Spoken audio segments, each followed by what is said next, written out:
Ini kayak kemana lagi nih, Riz? Ini pada ngikut dia, Riz. Mendampingin, Riz.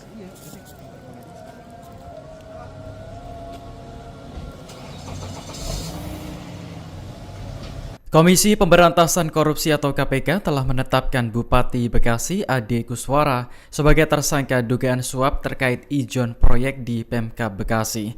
Penetapan tersangka dilakukan setelah KPK menangkap Ade dalam operasi tangkap tangan pada Kamis 18 Desember. Dikutip dari Kompas.com, Ade tinggal di sebuah rumah mewah di Cikarang Selatan, Kabupaten Bekasi. Salah satu warga sekitar, Richard, mengatakan Bupati belum lama menempati rumah tersebut setelah pembangunannya selesai sekitar 3 tahun lalu. Meski begitu, warga sudah tahu sosok Ade karena merupakan orang asli daerah. Download Tribun X sekarang, menghadirkan lokal menjadi Indonesia.